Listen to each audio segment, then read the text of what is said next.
All right, so this was a build-around submission specifically for Quandrix Apprentice, alongside things like Brainstorm and Sedgemoor Witch. This card is kind of sweet. It helps you find lots of lands, which means you have things to brainstorm back to the top of your deck. And alongside cards like Growth Spiral and Explore, this helps us find lands consistently for these to ramp us with. Because we're going to have a constant flow of lands and some ramp spells, I've decided to go bigger on the Magecraft curve and try out some Professor Onyx as some card advantage at the top end. We've also got Commence the Endgame here as a more expensive spell to ramp into, and then obviously some Shark Typhoons is just a good card.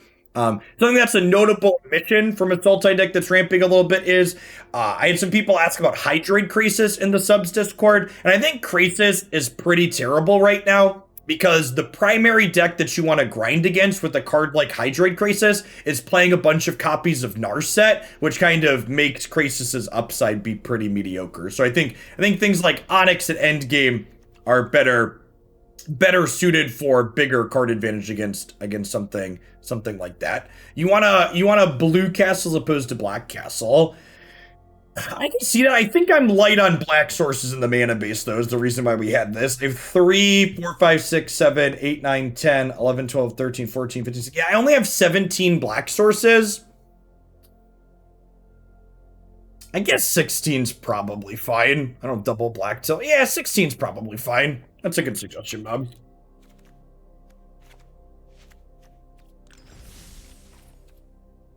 Well, I work in legacy software. My boss asked me to write a PowerShell script because I'm the only one young enough to know the way you write PowerShell script is copy pasting from Stack Exchange. Man, could you imagine being a software developer before Stack Exchange existed? That must have been miserable.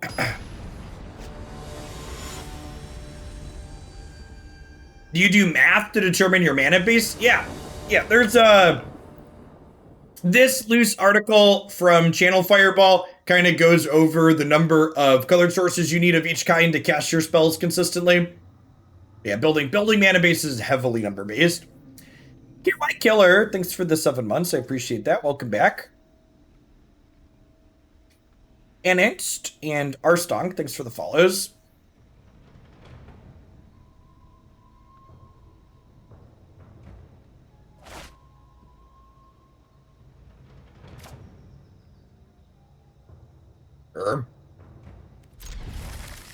Some weird food deck Maka art. I haven't been following Modern enough to know exactly what the details are.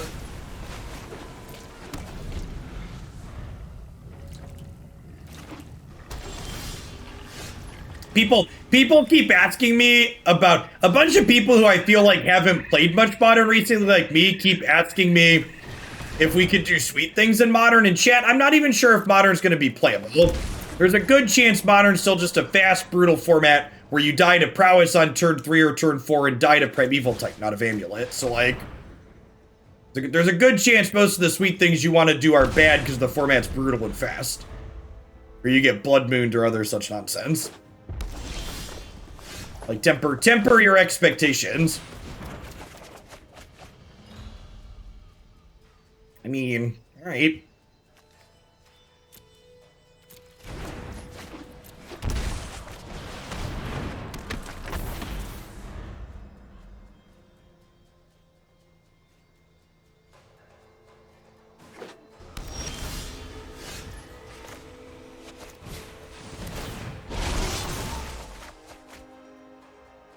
Well,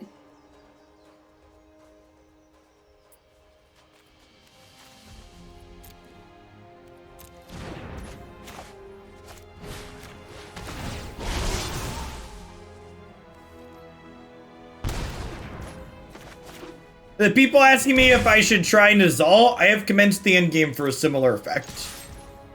This is my can't be countered card. I have so many 6s in my hand. I'm going to cast this Brainstorm now.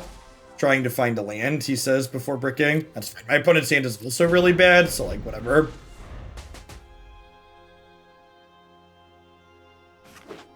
Seismic Swans is a turn 4 kill most of the time. I mean, kinda.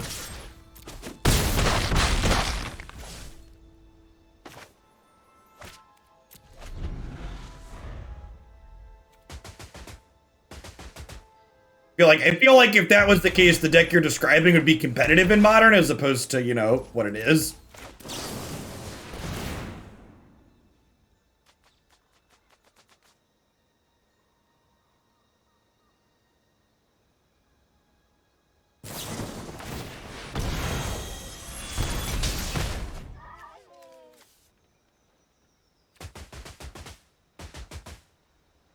One of the things that's important to note that I feel like we're definitely gonna have to remind some people of is that, like, a lot of people have this really romanticized version of what Modern is because they largely play Modern at their local game store, where it's like a pretty casual format, whereas like Modern on Magic Online and in tournament settings is a lot different because you have to like spend money to gamble. Silly Cheese, our latest shillionaire. Thank you for the support. Thanks for watching all that time. I appreciate it. Welcome back. All right, might be dead, Chip. Really surprised they didn't attack us. They would have killed us in 2 attacks here. Great. So much for a new start. Remember to DM me on Discord for your shillionaire tag, Silly Cheese. Look at that trickle down economy in action, chat. Now, thanks to Silly Cheese's achievement here, our next shillionaire will only need to spend 999,967 channel points.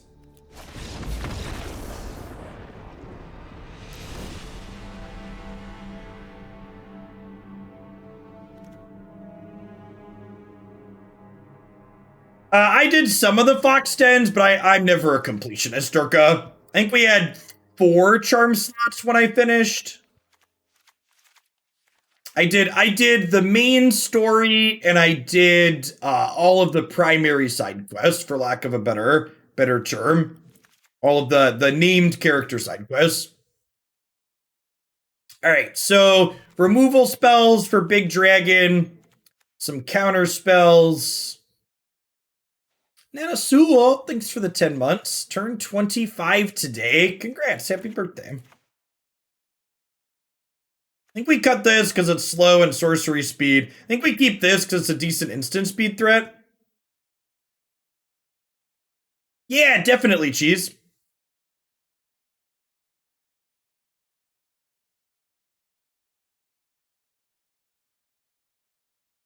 That's probably slow and bad. Bob, you get extra channel points once per month by gifting a sub or cheering any bits, at least 50 bits, I think. So you can buy them in small amounts, and tier 3 subs do get channel points twice as fast. So the higher sub tier gets channel points faster. So you can't directly buy them, but you could accelerate. What do we got? What do we got for trims here? Maybe we trim some of our acceleration because we're trimming some of our top end. Unforeseen Power, thanks for the Prime. And J. Harris, thanks for the 19 months.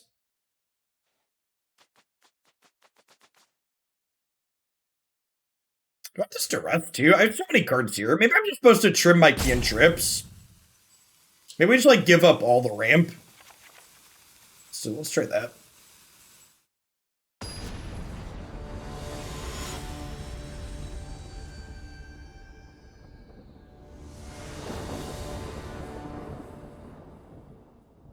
I do it for the timeout priority. We aim to please, Fizzy.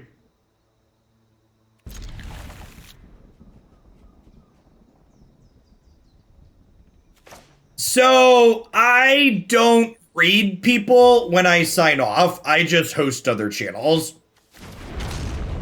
I don't like raiding on Twitch because when I raid on Twitch, it changes everyone's browser page to that other streamer's browser page, and that's annoying for a lot of people, myself included.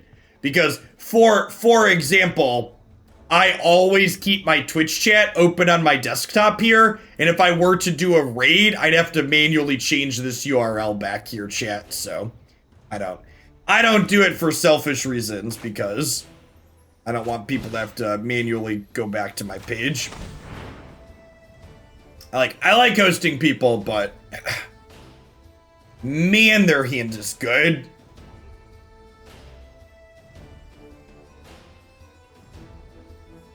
Like, I could take the creativity to keep them off of Dragon, but they're just like Mizzix mastering the Opus on whatever.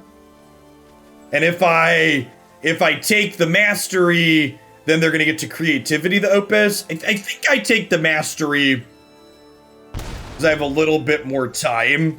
Because even if they make a treasure with this on 2, they can't creativity it until 4. So I could go ahead and play this witch, and then we have cantrips to try and find a piece of disruption to stop this.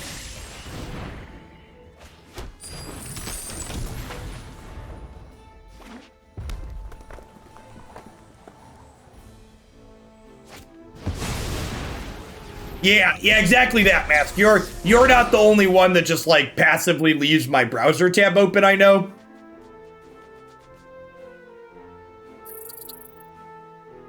Well, poop.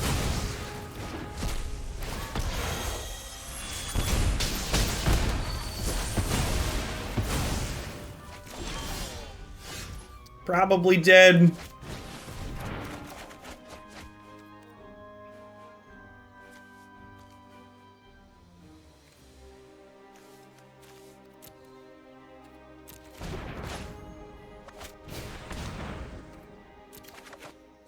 Harvest clears Brainstorms, which is nice. Slave, thanks for the follow. Welcome to the channel this morning. Oh right, and now they get to put a dragon into play. Yeah. This is like, honestly, like, this is a great example of why I think Brainstorm and the what's it called card, the expressive iteration, should probably go away. I don't think the opponent's deck is offensive from a pure power level perspective, but it's strong in addition to having more consistency than a lot of other things because of the selection.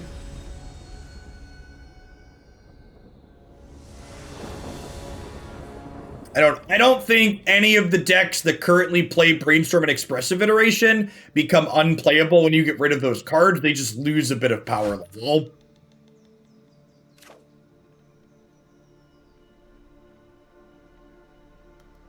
You think unbanning 3-mana Teferi would nerf Alchemist turns? That's completely wrong. All unbanning 3-mana Teferi does is they play 3-mana Teferi to make it harder to interact with them. Unbanning 3-mana Teferi. Unbanning 3-mana Teferi is an incredible mistake. Yeah. I think it would probably make the format unplayable. I think in a world before Brainstorm and stuff, you could have talked about maybe that card being okay from a power level perspective, but in a post Brainstorm world, they just have too much utility. Yikes. Chat, I'm gonna let you in on a little secret. Our deck might not be very good.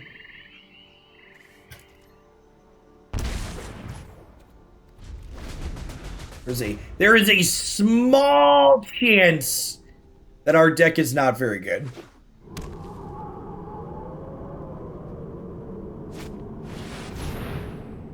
Ooh. Bonus deck is sweet though. There's gotta be a good Tempered Steel deck in this format. It looks so powerful every time. Every time we play against it. We played Blue-White Steel on stream, and it felt very reasonable.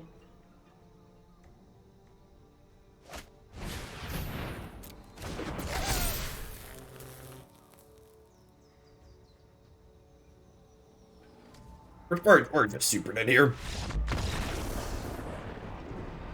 Get some removal in our deck here.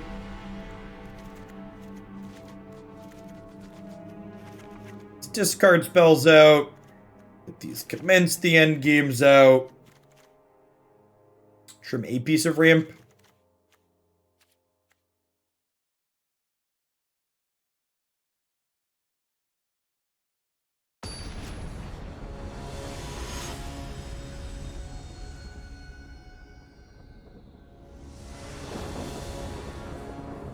If you want to see Tempered Steel be played, you should check out the YouTube channel. There's a video of blue-white Tempered Steel up there that's very reasonable.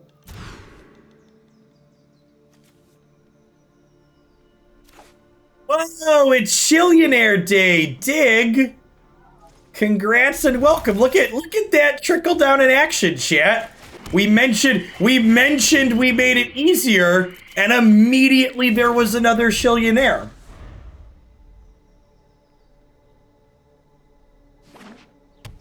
At 999,966 points for the next one. It's for the follow, Duckman.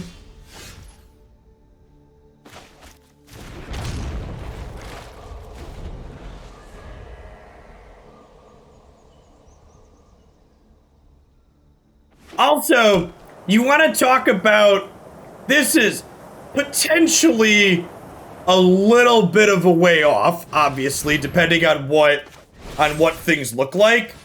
But I would like to remind people that, in theory, Dig Through Time and Treasure Cruise are slated to come to Historic.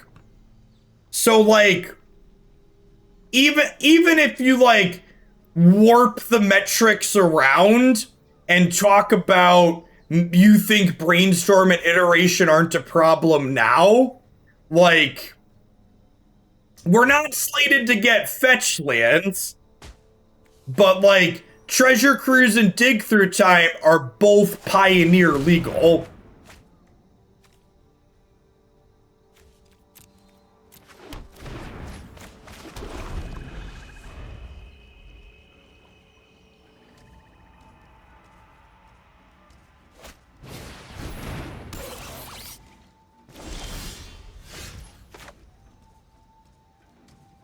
The Delve cards are in cons. So I think we're technically, if they're going in reverse order, we're 3 sets off.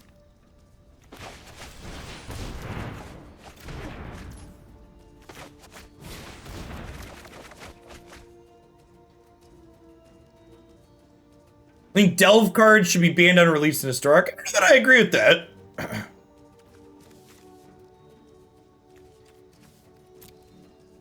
I think the Delve cards are kind of sweet, chat.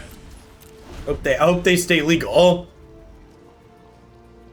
I personally would much rather cast Digging Cruise than Brainstorm. I think Digging Cruise are sweet. I like sweet cards, chat.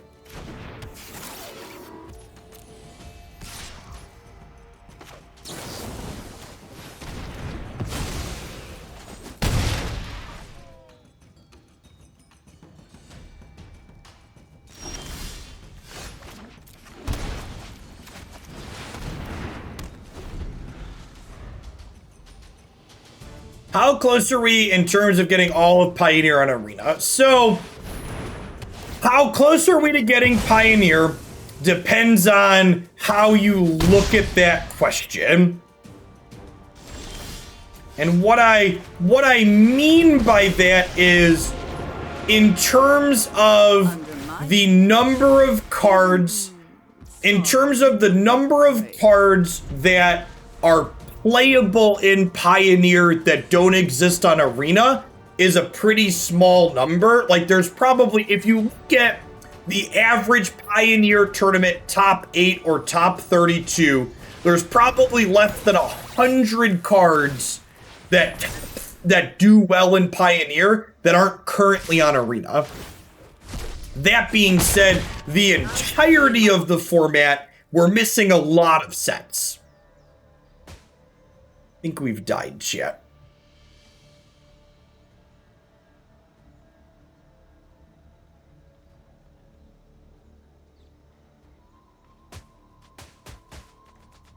Yeah, we're missing 5 blocks there. Shadows over Innistrad, Battle for Zendikar, Cons, Theros, RTR.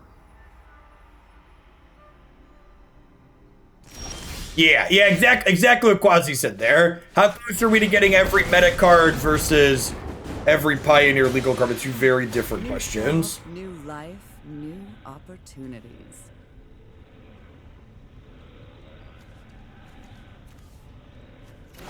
Take the trophy here. Let's unlock Shark Typhoon. It also triggers this to gain us life. The library. Oh yeah, Magic Origins, the core set's in there too.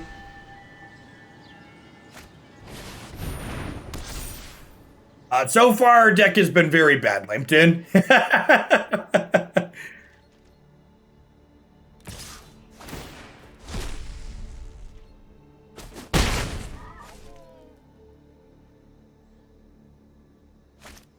So, there's actually some question on if we're getting Pioneer Masters in general, because there hasn't been mention of that in a long time at this point.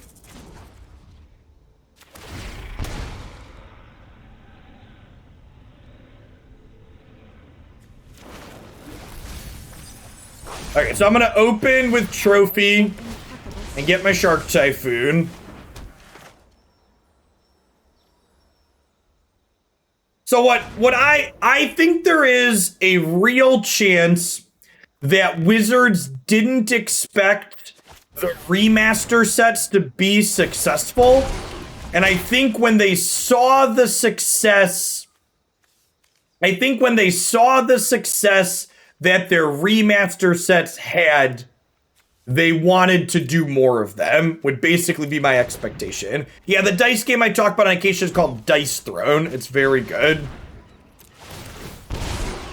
Really fun kind of card. I clicked land instead of non-land by mistake there. Mistakes were made. I meant to get Harvest and cast Harvest. I was talking and clicking. I think we're still okay, right? Because I could cycle the Shark Typhoon, but... Why would they assume sets would not be popular? Because they were new. It's a brand new thing, right? They've never done that strictly before with Magic Arena.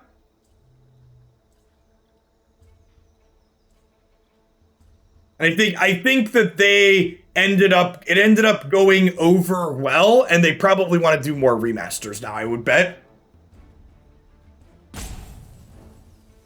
Yeah, I don't know if you could see it. You can probably see it if you make the webcam big, but you look up on the right about there. There's the Dice Throne Adventure in both seasons up there on the wall behind me.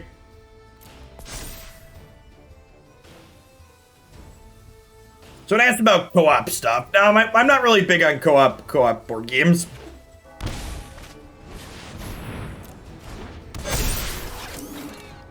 Yeah, we have the adventures up there, but we haven't played it yet. Oh, we're just attacking me. Deal.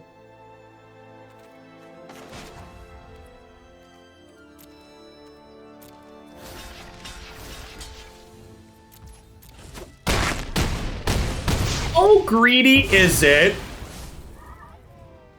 If I cycle this, I have 1, 2, 3, 4, 5, 6, 7. And then I cast Second Typhoon, and then I do this. That would give me 3 blockers, and I'd be at 5. And I can down tick her to kill something. I think that's the line. I think it's cast Second Typhoon.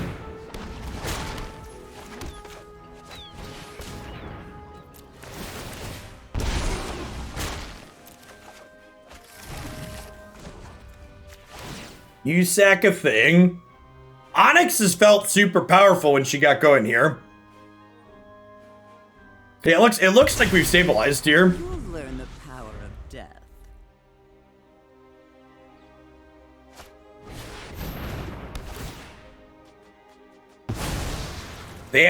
Oh, am I dead? I would say that's aggressive, but it's lethal actually, right? Rough. It's a good top deck.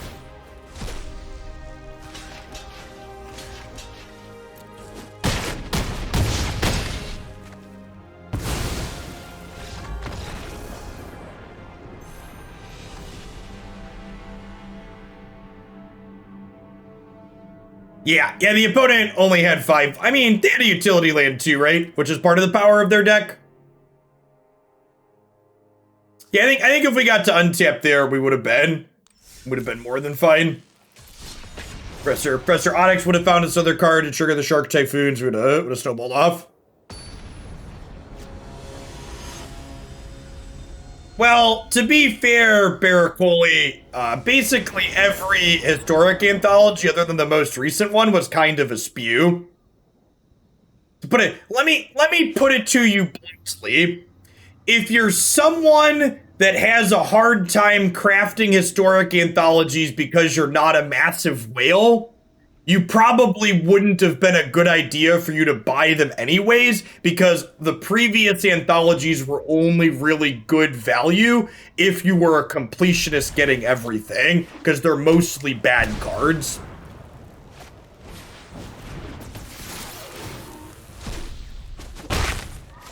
I dislike deception-based board games. Generally speaking, we play resource management games. Thanks for the follow, Nick.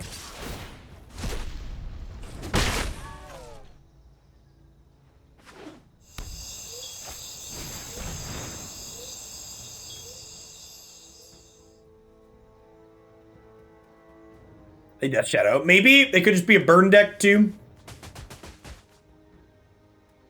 Euro style games. Yeah, that's a good definition, Jack. Most resource management games fall into that category.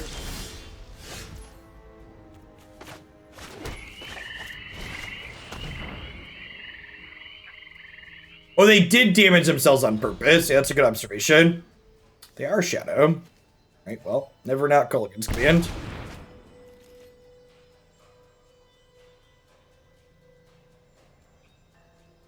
Do I play such like Dominion? Dominion's like one of the OG style deck building games, and like I think Dominion was good for when it came out, but in terms of like other modern deck building games, it kind of drops off.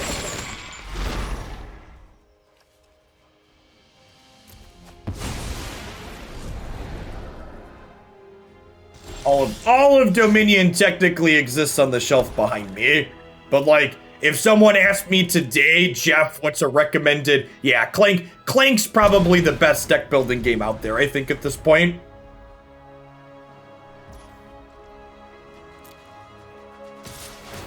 That being said, something I've talked about before too, we actually don't play that many deck building games with my board game group, because my board gaming group is pretty well split between Muggles and Magic players, and like playing deck building games with Muggles just usually isn't a very balanced environment.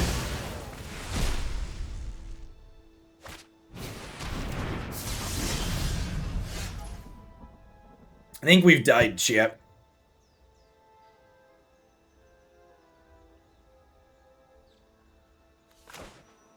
You can't play games with your family because your kids are sore losers. To contradict your wife, at the risk of contradicting your wife, I actually think the fact that you see your children as sore losers is actually a great reason to play games with them. Not everybody gets to be a winner in life, and having kids learn to stomach and deal with the idea that they don't always get to be the one to win in a pretty safe environment like family board games is a good way to do it. Yeah, that's exactly that. If your kids are bad losers, I would tell you it's a positive for them to teach them that they need to be a loser sometimes. There are lots of winners and losers in life, and learning to take it as gracefully as possible is ideal. All right, so we're boarding in a bunch of removal here.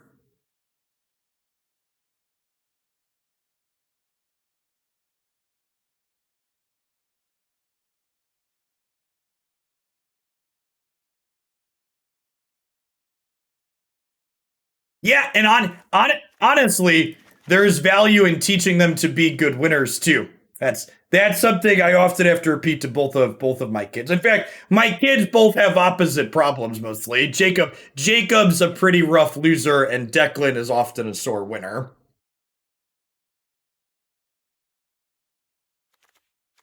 This doesn't really kill most of their things, right? Probably trim that one.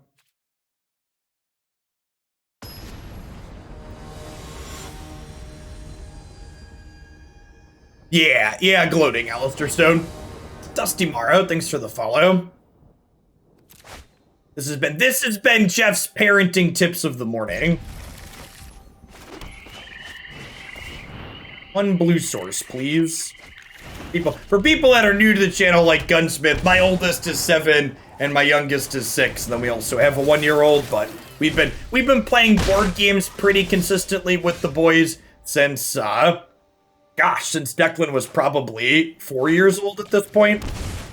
And if you're interested in looking for games to play with kids, this tweet here with the games in this tweet, these aren't explicitly kids games. These are games that we bought because I like to play them with adults that my children happen to be capable of playing at 6 and 7.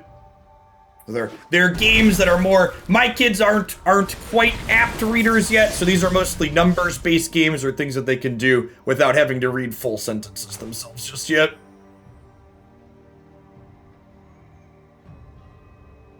That's true. My youngest is not 6. Listen, chat. I've only had the third one for barely a year. I gotta still working to computate her into my commentary.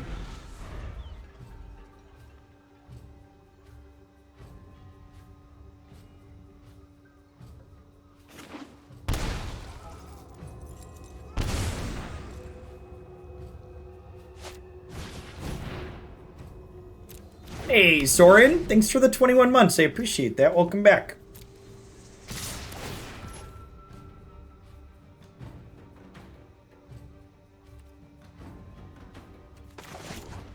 As a Magic player, I'm also not good at reading, so what board games should I buy? The kids' games list is great. Am I gonna teach my kids how to play Magic? I mean, if you had children, would you give them drugs? I want my children to be able to have good quality lives, chat. They don't need addictions and microtransactions in their lives, really. In fact, it's funny. Every time Declan, my middle child, my younger son is accurate, not youngest child, but younger son. My younger son frequently plays lots of mobile games, freemium games, and every time an ad comes up on his game, I always ask him if he's enjoying being farmed, which he doesn't find funny, but I find it funny, so that's what counts.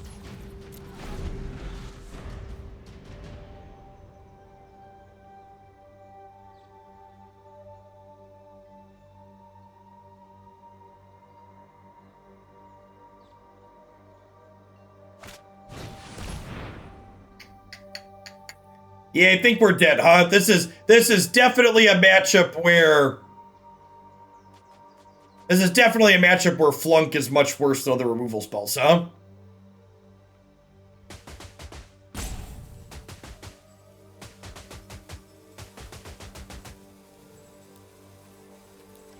Math Magicians, thanks for the prime. Welcome to the channel. Chat, I have receipts for my Magic Arena spending. I can't afford for both of my kids to play Magic Arena 2. Come on now.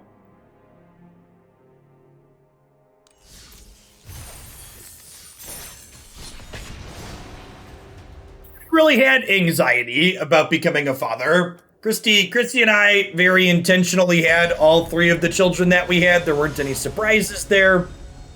And I think we were fortunate to be in a good spot in our lives that we were ready to have kids.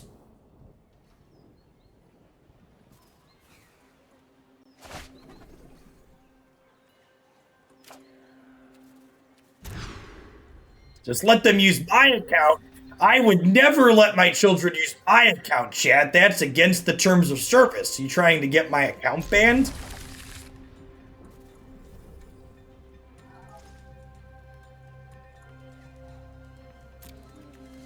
That would be terrible. I am the only one that ever plays in my account, chat. It would be wrong to let one of my friends, for example, try out deck ideas on my account before they spend money themselves. That would be breaking the terms of service.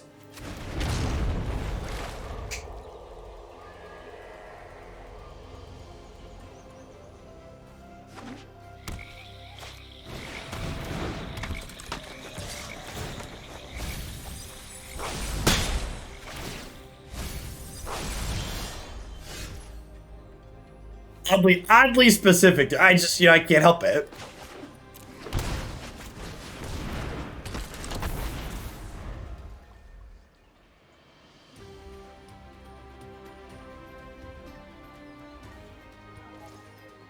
Man, rogues, it's been a hot second.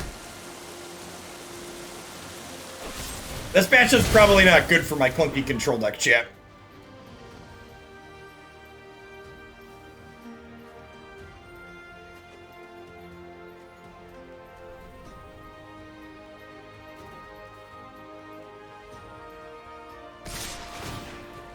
Talked about Sperling and Twitter earlier, but for people that aren't like ancient Magic boomers, so you don't recall, like Matt Sperling shitting on people because he thinks him being good at a children's card game gives him some kind of authority over others isn't new. Back when I was playing a lot of SCG tournaments, Matt Sperling used to like to crap on people that played in SCG tournaments because SCG tournaments were easier than the Wizards tournaments. So worse people only played in SCG tournaments because the real Magic players played WotC Grand Prix instead. Jetherin, thanks for the 21 months, and Bankasu, thanks for the 31.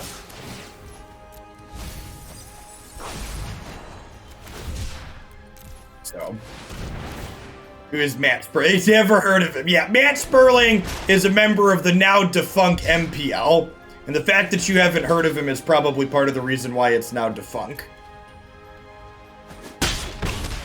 He's a random Magic player that ties up too much of his self-worth and his ability to be good at card games, so...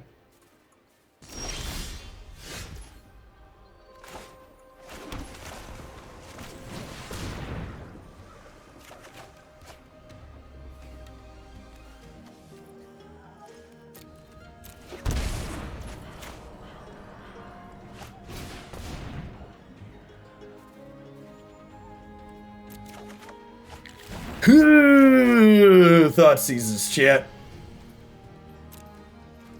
Maybe I shouldn't have. I wanted to be able to play a 2-mana spell. Maybe Shocking was wrong there.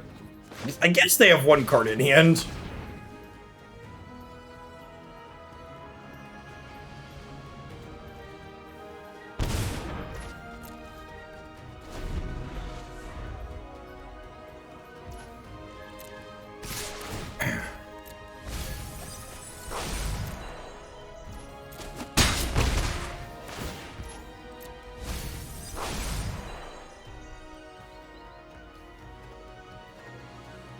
Double seize yourself concede. Maybe.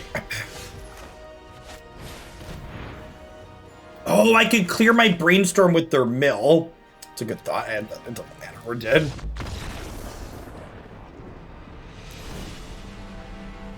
You might recognize him from the next page section of the lifetime tournament earning that Wizards maintains.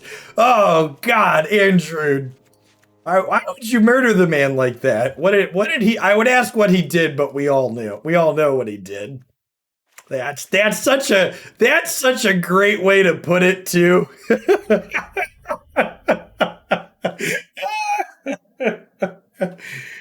Ooh.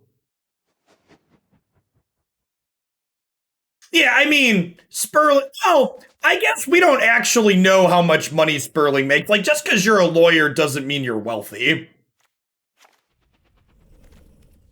And maybe he's independently wealthy and does actually, honestly, and this is part of it too. This was part of the reason, like, for people that aren't familiar with my background, part of the reason why I traveled to play SCG tournaments as opposed to Wizards tournaments back in the day was because SCG tournaments paid out much better money on average, and I was not someone who was independently wealthy, right? Like, I was working like a $13 an hour job when I was traveling to play Magic tournaments, and I was trying to break even on Magic tournaments or make a little bit of a profit. And playing in SCG tournaments was much easier to make money just playing Magic than playing in Grand Prix. And it was easier because the ratio of prize money to the number of people playing was better frequently, and the events were in more geographically desirable locations where I could drive to instead of flying to them. Like, one of the things that always irked me when they added people, for people that didn't follow all the Magic drama, when people were added to the MPL and Rivals based on criteria other than qualifying, there was this outcry from neckbeards in the community that people that got those positions didn't deserve it because they didn't earn it. And like, while people who have done a lot of good Magic and been successful are certainly good Magic players, the idea that they're like the best players we could have in the world is kind of silly in a way, because the reality is they're the best players that could also afford to play Magic, right? Like, there's almost assuredly really good potential Magic players out there, but they couldn't afford to fly to a bunch of Grand Prix, and they couldn't afford to buy Modern decks and Legacy decks to compete in all these different formats. Like, when we talk about this, like, you earned it mentality, there's the huge barrier to entry on Magic organized play that pushes people out. And it doesn't even just push people out on the economic level, right? It also pushes people out because, like, you had to have the time to be able to spend an entire weekend playing a Magic tournament. You had to have the ability or the drive or the desire to want to sit in a tournament hall all weekend with a bunch of other Magic players.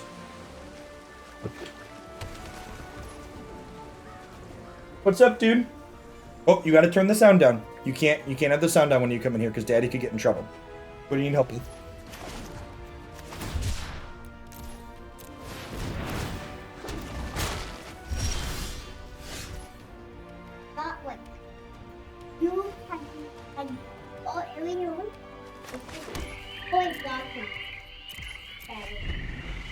It's pretty cool. You should work on the medium level so you can get better items.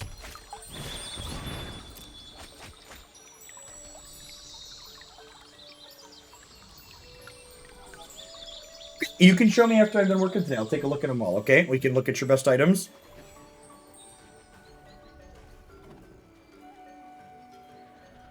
Sitting in a tournament hall sounds great until you mentioned the Magic players. Yeah. And then the other thing too is, right, like, in addition to having the ability to, like, get Magic cards and, like, go and play in tournaments, you also had to be willing to do it a bunch, right? Because, like, Magic's an incredibly high variance game. So you couldn't just, like, go one time. You had to be willing to go a bunch of times to play through the variance that was going to happen while you played.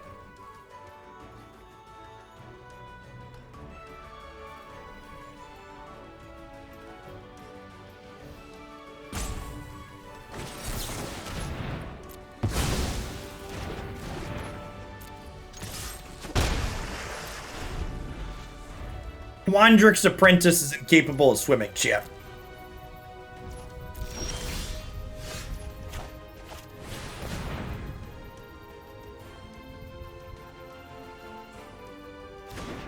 Oh look, this one can swim.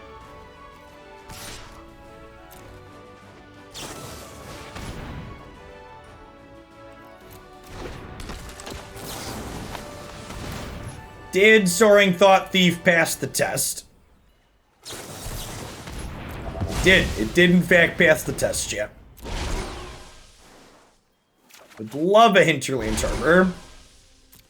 Our shark is dead, but this harvest is going to get to draw a land and a spell, which is kind of sweet. Nixalock, thanks for the follow. Welcome to the channel.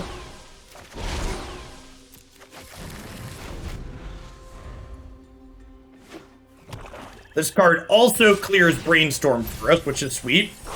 Cast a spell. Now, if you missed it, you're going to have to go back and watch the replay. I just finished talking about it, and I'm not going to get back into it again. We've talked about it a couple times today already. Want to hear my take on it, feel free to watch the replay on YouTube.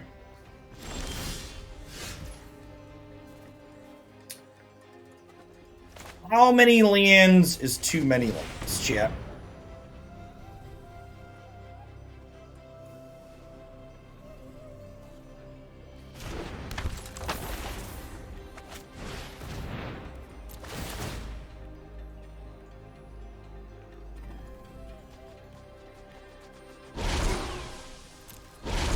Yikes.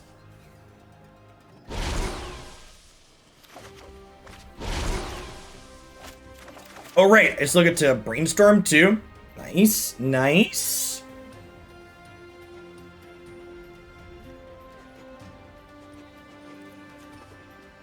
Do I need this Sedgemoor Witch at this point? I feel like I don't. So I'll put these back.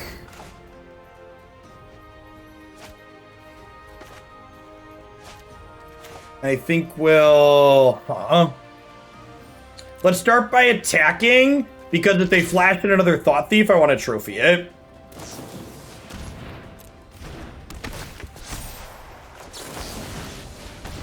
Hey, Turmoil, thanks for the 17 months. Welcome back.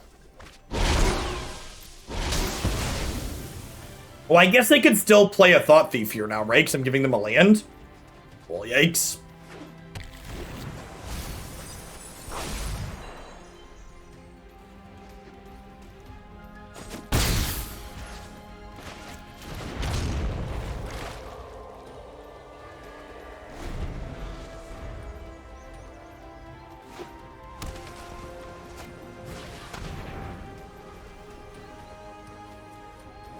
$36 cards in my deck. So 7. This is land 7. So I'm going to get to Harvest plus Endgame.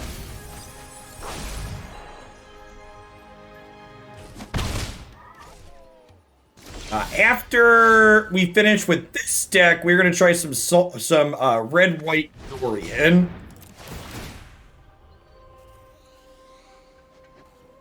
It's been a little ass so far. You want to end game before you play the land, right? No. Because this drew multiple cards.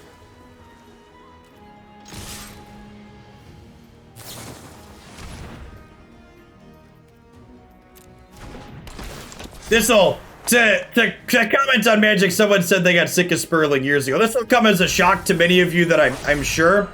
But I had unfollowed him a while. Actually, I think I blocked him over it. Believe it or not, the dude that has enough privilege to play competitive Magic consistently and spend money doing that had a lot of shitty political takes during the last election cycle as well. So if I recall correctly, I remember getting into it and with something around that and then tapping the block button and being done.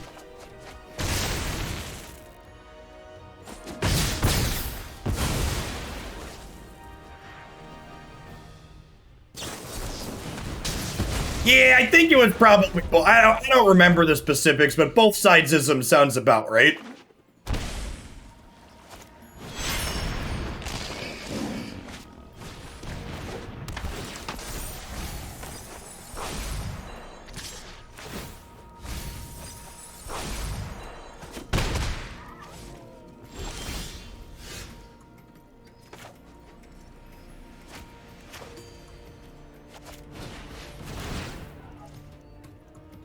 We're probably out of inconsistency. But to the person suggesting Nissa's not really a ramp payoff. She's, they're down to 18 cards. I don't have any answers, right? Which is awkward. And they've got this going. I'm gonna try one more with this, but our deck just seems kind of bad.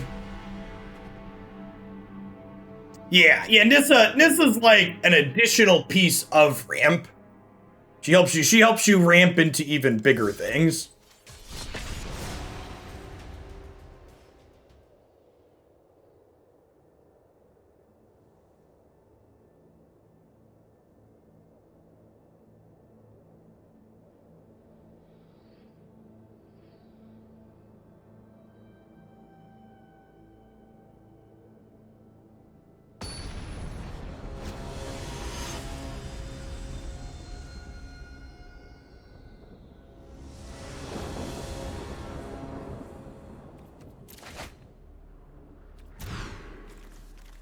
Okay, this one's keepable because of Abundant Harvest, right?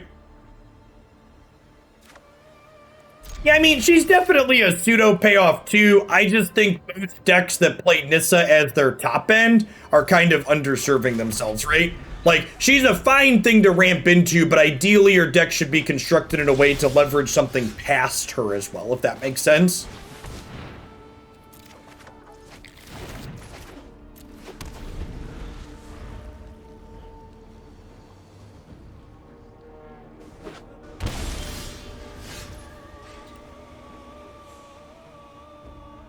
This is definitely going to get murdered if I cast it right. I think I'm just going to pass. It could have just been a memory lapse too, but honestly, walking this into memory lapse doesn't sound very exciting either.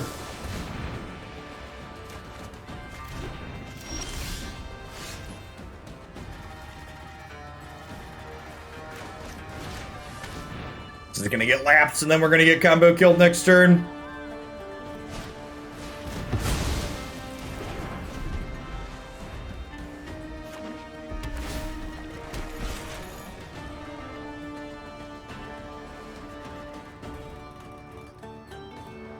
So, this deck, the build-around submission for this was submitted after we played against a teamer deck that was trying to leverage Quandrix Apprentice, and I think the teamer build that we had played against that was a Phoenix build was probably just better. Like, it was ramping up into Niv, and it had, like, Faithless Looting and Lightning Axe to leverage the extra cards from this. Lightning Axe especially is really good in a format where this card exists as a premier combo card. Yeah, I think I'm off it.